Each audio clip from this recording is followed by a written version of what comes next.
Have you ever found yourself in a quiet house, staring at the clock and wondering, when did peaceful start feeling a little too quiet? For many older adults, living alone sounds like the dream. No messy schedules, no compromises, no one telling you what to do. You get to sleep in if you want, eat pancakes for dinner, and keep the thermostat at your favorite temperature without anyone arguing. And yes, there is real freedom in that. But here's what no one tells you. Sometimes that freedom comes with a hidden cost. See, we don't talk enough about the other side of living alone in our golden years. The part that isn't advertised in retirement brochures or cheerful magazine articles. The part that hits when you're sipping coffee in silence and realize it's been days since you had a real conversation. When a simple fall could go unnoticed for hours. When your routines stop feeling grounding and start feeling, well, a little lonely. I've spent months reading stories from older adults just like you, from online forums, senior communities, and heartfelt blog posts. And again, the same themes kept coming up. Not just challenges, but wisdom. Hard-earned truths from people who've been there, done that, and figured out ways to make it better. This video isn't here to scare you. It's here to prepare you, inspire you, and most of all, connect you to others who understand exactly what you're going through. Because here's the truth. Living alone can be beautiful, peaceful, and even joyful, but only when you're ready for the parts no one talks about. So if you're living alone now or thinking about what life might look like in the next chapter, this video is for you. We're going to explore the 11 things no one really tells you about solo living after 60, straight from the voices of people who are living it every day. We'll talk about how to protect yourself in emergencies, how to beat the silence that sometimes creeps in, and why routines can become your best friend or your biggest trap. We'll also share uplifting tips on staying active, taking care of yourself, and even more importantly, how to create joy and connection on your own terms. So grab a cup of tea or coffee, settle into your favorite chair, and let's take this journey together. Because the golden years are not just about surviving, they're about learning how to truly live, even when you're on your own. Once you're your own safety net. Let me ask you something real. If you fell tonight in your kitchen, who would know? It's a question most people don't like to think about. But if you live alone, it's a question that matters.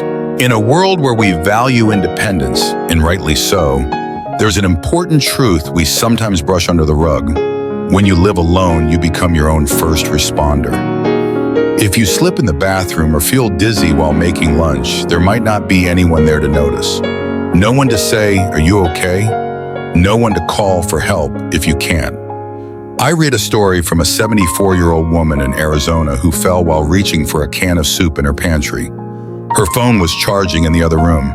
She laid there on the floor for nearly 6 hours before a neighbor came to check on her. Thankfully, she was okay, but it shook her. The next day, she ordered a medical alert smartwatch and installed a key lockbox outside her front door, just in case. And you know what? That wasn't a sign of weakness. That was wisdom. That was strength. Across online forums, I've seen so many older adults talk about the small changes they've made to feel safer in their own homes. Some carry their phones in waist pouches, even during short walks around the yard. Others have voice-activated assistants set up to call family members with just one word. A few even created daily check-in texts with close friends or neighbors. If someone doesn't respond by noon, it's a gentle sign to follow up. You don't have to be afraid, but you do need to be prepared, because living alone doesn't mean being vulnerable. It means being smart, being thoughtful, and putting systems in place that help you stay independent longer. You've spent a lifetime caring for others. Now it's time to protect yourself with the same love and foresight you've given so freely to everyone else. After all, being your own safety net doesn't mean you're alone. It means you've taken the steps to make sure you're never left behind. 2, loneliness can sneak in, even if you're an introvert. You don't have to be lonely to feel alone. Maybe you've always enjoyed your own company. Maybe you like your quiet mornings, your favorite chair by the window, your slow walks without conversation. And that's beautiful. Solitude can be healing, but over time, without even realizing it, something starts to shift. It's not the big things you miss, it's the little ones. The sound of someone asking, "Did you sleep okay?" The gentle clink of two coffee mugs. The simple joy of saying, "Guess what happened today?" Even if it's just about what you saw on TV. One gentleman I read about, 78 years old and living alone in Ohio, said he went 5 days without speaking a word to another person. "I love my independence," he wrote, "but I didn't expect to miss the sound of my own voice." And that's what makes this part so sneaky. You can feel fine for weeks, even months, until suddenly the silence feels heavier than usual. Not loud, not scary, just empty. That's why companionship doesn't always have to speak to be real. A dog wagging its tail when you walk in the door, a cat curling up beside you while you read, even a tank of goldfish quietly swimming in circles can make a house feel more like a home. One woman in her early 70s shared how she started talking to her cat out loud, not just in passing, but full conversations. She laughed and said, "He may not answer, but he listens better than my ex-husband ever did." That cat gave her comfort, rhythm, and a reason to get up at each morning. And for others, it's about finding small moments of connection. A weekly phone call with a grandchild, waving to a neighbor, starting a book club, even if it's just two people and some tea. Because the truth is this, you can love your solitude and still need your people. And there's no shame in that. In fact, it's human. So if the quiet ever starts to echo, don't wait, reach out. Even one voice, yours or someone else's, can fill the silence with something beautiful. 3, home maintenance feels heavier over time. Remember when you could rake the whole yard, fix a leaky faucet, and still have energy to clean the windows before lunch? There was a time when home maintenance felt like just another part of life, something you handled without thinking twice. But as the years pass, those same tasks start to feel heavier. Not just physically, but emotionally too. One woman in her late 60s shared how she used to mow her lawn every Saturday morning like clockwork. "Now," she said with a soft chuckle, "I just look at the grass and hope it stops growing." It's not laziness, it's life. The ladder feels taller, the broom feels heavier, the "I'll get to it later" list grows longer. You're not alone. In forums and conversations across the country, seniors talk about the quiet guilt of watching chores pile up, of seeing that broken porch step or dusty ceiling fan and thinking, "I used to fix that right away. What happened to me?" But here's the truth. There is no shame in asking for help. There is strength in knowing when to say, "I could use a hand." Whether it's hiring a handyman once a month, asking a neighbor's teenage son to help with yard work, or trading baked goods for help from a friend, you don't have to carry it all alone. Many communities even offer low-cost home assistance programs for older adults. It's worth checking. And sometimes the answer isn't about doing more, it's about doing less. Downsizing doesn't mean giving up. It means choosing freedom over fatigue. A smaller space means less to clean, less to fix, and more time to spend doing the things that make you happy. As one gentleman said after moving into a cozy condo, "I gave up the lawnmower, the gutters, and the garage, and gained back my Saturdays." Your home should feel like a place of peace, not pressure. It should support your life, not drain your energy. So take a breath, look around, and ask yourself, what can I let go of so I can hold on to what matters most? 4, your daily routine becomes sacred. There's something almost holy about the small things we do every day. That first sip of hot coffee in your favorite mug, the creak of your front porch swing as the sun rises, the sound of bird song as you water your garden in the evening. When you live alone, these moments stop being just habits. They become rituals, sacred little anchors that keep you grounded. Without someone else in the house, no spouse making conversation, no kids running around, you become the keeper of your own rhythm. No one's asking you to be anywhere. No one's reminding you what day it is. So the simple routines you create, they matter more than ever. One woman in her 70s shared how she starts every morning by playing the same Patsy Cline song while making breakfast. It makes the house feel alive, she said, like I'm waking up with an old friend. Another man, a widower from Kentucky, told me he waters his backyard plants each evening just as the sun begins to set. He said it gives his day a clear beginning and end, a sense of purpose. It's not just about the tomatoes, he joked. It's about the peace. And that's the magic of routine. It fills in the quiet with meaning. It tells your body, you're safe here. You belong here. This is your space. There's a myth out there that routines are boring, that doing the same thing every day means your life is dull or predictable. But for those who live alone, especially in later years, routine isn't dull, it's comfort, it's stability, it's home. Whether it's your morning crossword puzzle, an afternoon walk around the block, or watching your favorite show at 7:00 sharp, these are your moments, and no one can take them from you. So go ahead and be predictable. Drink your tea the same way. Watch your game shows in peace. Light that same vanilla candle every night before bed. Because in a world that can feel uncertain, your routine becomes your quiet rebellion. A declaration that this life is yours and every moment in it matters. 5. Cooking for one feels pointless until it doesn't. Have you ever looked at your kitchen counter, sighed and thought, why bother? No one's coming over. There's no hungry family waiting at the table. It's just you. And in that moment, it's tempting, so tempting to pop a frozen dinner in the microwave, grab a paper plate, and call it a night. And let's be honest, some nights, that's just fine. But here's what many older adults have discovered. Cooking for yourself isn't pointless. It's powerful. At first, it feels unnecessary. The effort of chopping, seasoning, cleaning up just for one plate. But somewhere along the way, something changes. You realize that cooking isn't about impressing guests or feeding a crowd. It's about sending yourself a message. I still matter.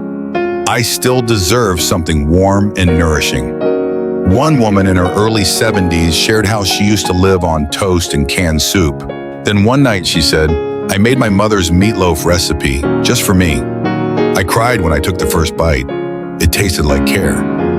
Others talk about turning meal prep into a hobby, trying new recipes, experimenting with fresh herbs, or making a batch of soup to freeze for the week. Some seniors even say they've started setting the table again. Real napkin, real plate, candlelight, and all. Because why not, said one gentleman in Florida.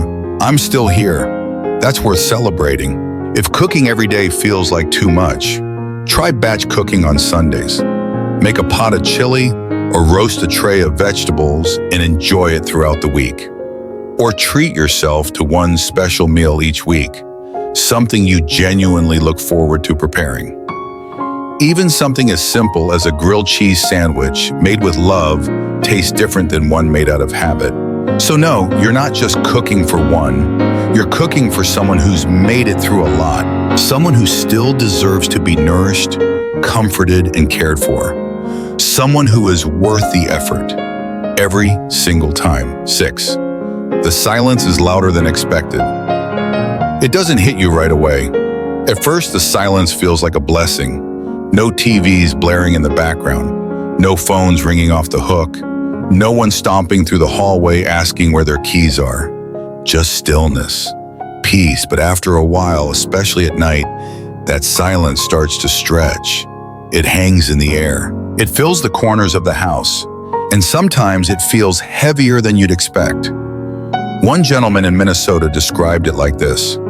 It's not just quiet, it's the kind of quiet that reminds you you're alone. That kind of silence can surprise even the most introverted souls. It sneaks in while you're making tea at 9 o'clock p.m. It settles in during commercials. It lingers after you've turned off the light but aren't ready to fall asleep. Many seniors have found ways to soften it. Some leave the radio playing softly while they tidy up. Others stream their favorite audiobooks or keep a podcast running in the background throughout the day. Even the gentle hum of a familiar voice, real or recorded, can make a room feel less empty. One woman shared that she plays old jazz records while cooking, just like she used to when her husband was alive. It brings a warmth back to the room, she said. It makes me feel like I'm not alone in it. But not all silence is lonely. Some seniors have come to see it as something sacred. In a noisy world filled with distractions and demands, silence can be a rare gift, a moment to think, to pray, to breathe deeply and let your thoughts wander where they will. It's where clarity lives, where old memories return like soft waves, where healing begins. There's no right or wrong way to feel about silence. Some days it may comfort you, other days it may feel like too much. Both are okay, both are human. So whether you fill your house with music, laughter, bird song, or simply the rustle of wind through the curtains, know this: the silence isn't your enemy. It's part of the journey. And in its stillness, you might just find pieces of yourself you forgot were there. 7. Staying active requires intention. When you live alone, no one's knocking on your door saying, "Let's go for a walk." No one's nudging you off the couch to stretch or reminding you to take the stairs instead of the elevator. And without that gentle push, it's easy, so easy to slip into stillness. You sit a little longer after breakfast. You skip the walk today because it's a little cloudy. Before you know it, your joints feel stiff, your energy dips, and even getting out of bed feels like a chore. But here's the truth most of us learned the hard way. Motion is medicine. Your body was built to move, even in small, simple ways. And when you live alone, you have to be the one to make it happen. One woman in her late 60s shared that after a few months of retirement, she realized she hadn't left the house in over a week. "I was spending too much time in my recliner," she said, "so I adopted a rescue dog. Now she barks at me if we haven't walked by 10 a.m. She keeps me honest." For some, it's a morning stretching routine in the living room. Nothing fancy, just enough to wake up the body. Others aiming for a daily step goal using a smartwatch or pedometer. A few seniors I spoke with turned on music while they cleaned and ended up turning chores into dance breaks. One man proudly said, "I haven't missed my living room cha-cha since Tuesday." And don't underestimate the value of community classes. Many local senior centers offer free or low-cost options like chair yoga, water aerobics, or Tai Chi. Not only do these keep your body moving, they give you a reason to get out and meet people. Movement doesn't need to be big or exhausting. It just needs to be consistent. A 5-minute stretch, a walk to the mailbox, watering your garden, even standing during commercial breaks instead of sitting through the whole show, it all adds up.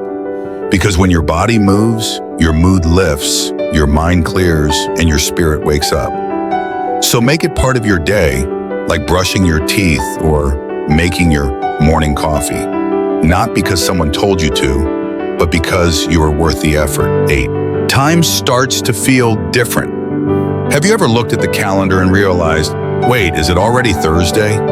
Without the structure of family routines or the urgency of work deadlines, time has a funny way of slipping away. The days blur together. You wake up and it feels like just yesterday was Monday. Then you blink and the whole week has passed.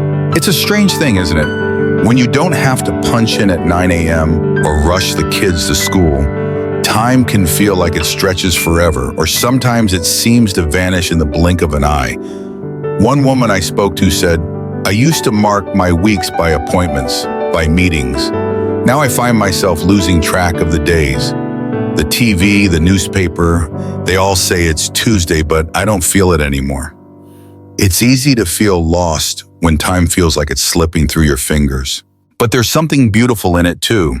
you have the chance to reclaim time on your own terms. Many seniors I've heard from have created their own rhythms, small rituals that give their day shape and purpose. One woman spends Monday mornings making a shopping list and heading to the store. It's her routine, and she loves it. Another gentleman cleans his house every Thursday afternoon, saying it gives him a sense of accomplishment to start the weekend with a tidy home. Some make Sunday dinners a sacred tradition. No matter what, they gather a simple meal, even if it's just a bowl of soup. It's a way to mark the week's end and remind themselves that the passage of time is meaningful. Every meal, every conversation. By setting these small goals, these daily or weekly anchors, you can regain the sense of rhythm that can fade when you live alone. Time may feel like it's slipping away, but it doesn't have to. You are the one holding the pen to your schedule now. You can decide what fills your days, whether it's hobbies, exercise, or even those quiet, reflective moments. Time is a gift, your gift to shape. So why not start today? Take a moment to think about what small routine you'd like to add, and then give yourself permission to enjoy the beauty of the passing days. 9. Decluttering becomes emotional. It sounds simple at first, just clear out what you don't need, right? But when you've lived a full life, every item has a story. That old scarf in the back of your closet, it reminds you of your first trip to Maine. The chipped mug on the shelf, your grandson gave it to you in 3rd grade. Even the stack of VHS tapes you haven't watched in years still carries echoes of laughter, birthdays, holidays long gone. Decluttering isn't just about things, it's about memories. One woman in her early 70s said, "Every time I tried to throw something away, I felt like I was letting go of a piece of myself."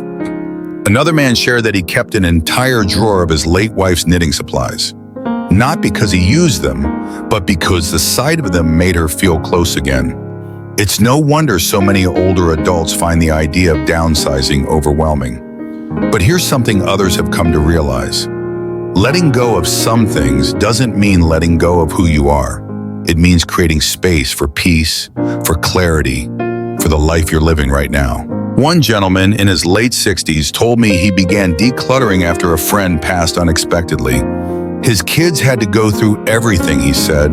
I didn't want to leave that burden for mine. So he started with one drawer, then a shelf, then a closet, not to erase the past, but to honor it and to make things easier for the people he loved.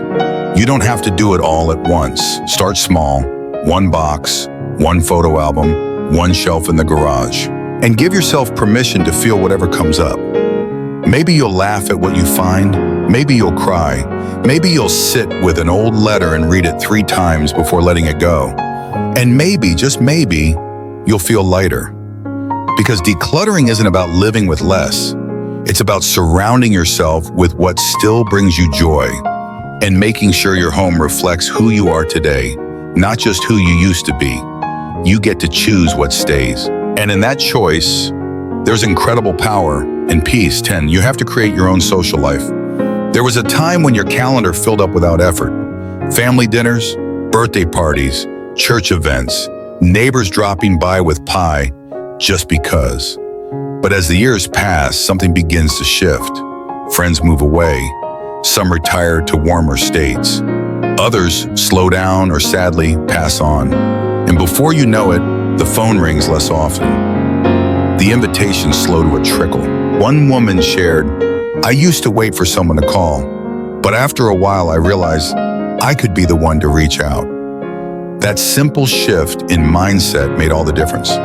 Living alone doesn't mean living in isolation, but it does mean that connection takes more intention.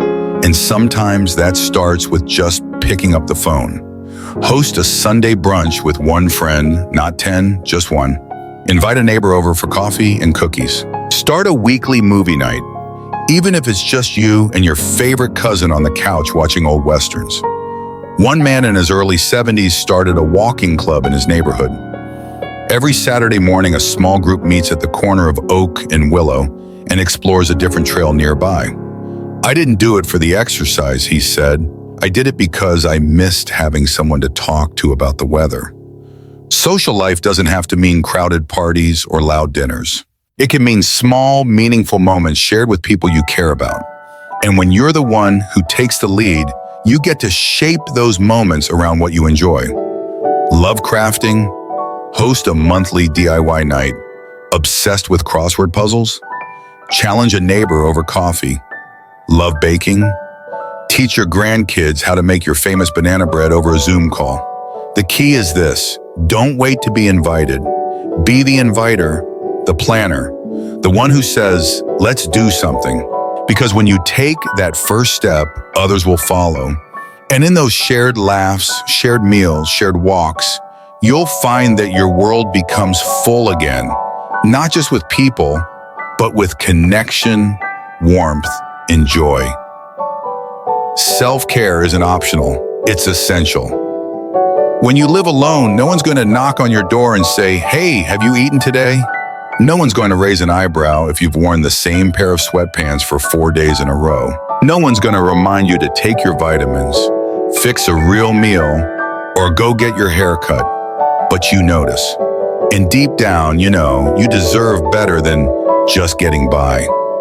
Self-care isn't vanity. It's not indulgent. It's love, directed inward. One older gentleman shared that after his wife passed, he fell into a rut. Skipped meals, stopped shaving, watched TV for hours with the lights off. He said, I looked in the mirror one day and didn't recognize the man staring back.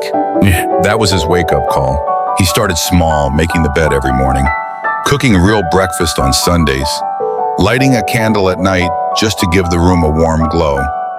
Not because someone was coming over, but because he was still here. And that mattered. Self-care can be as simple as putting on clothes that make you feel confident, even if no one else will see you. It's taking a moment to rub lotion on your hands before bed. It's listening to music that lifts your mood, or making that doctor's appointment you've been putting off. It's honoring the fact that you are still alive, still valuable, and still deserving of care. One woman shared her nightly routine: lavender lotion, a soft bathrobe, and 10 pages of her favorite mystery novel. She called it her mini spa for the soul. It doesn't have to cost a dime. It just needs to come from the heart. So ask yourself, what small act can I do today, just for me? It might be a warm meal, a walk in the sunshine, a phone call to someone who makes you smile, because you've spent a lifetime caring for others.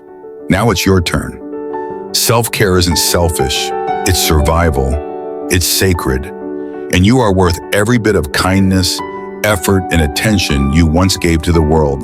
So don't wait for someone else to care for you. Be the one who shows up for yourself every single day. Living alone isn't just a lifestyle, it's a journey, sometimes quiet, sometimes challenging, but also full of depth, strength, and meaning.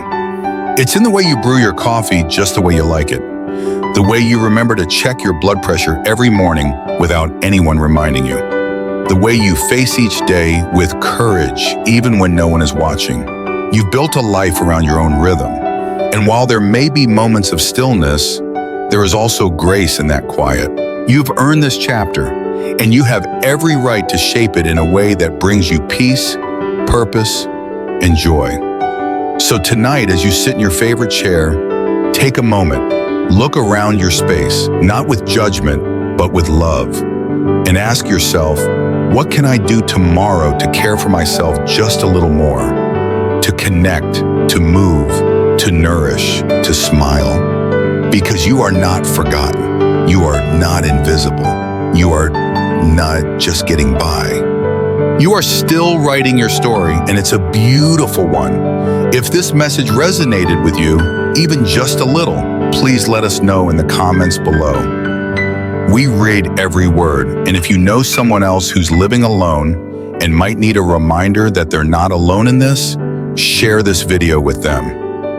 Don't forget to subscribe to Senior Wisdom for more gentle guidance, honest conversations, and real-life stories from people just like you.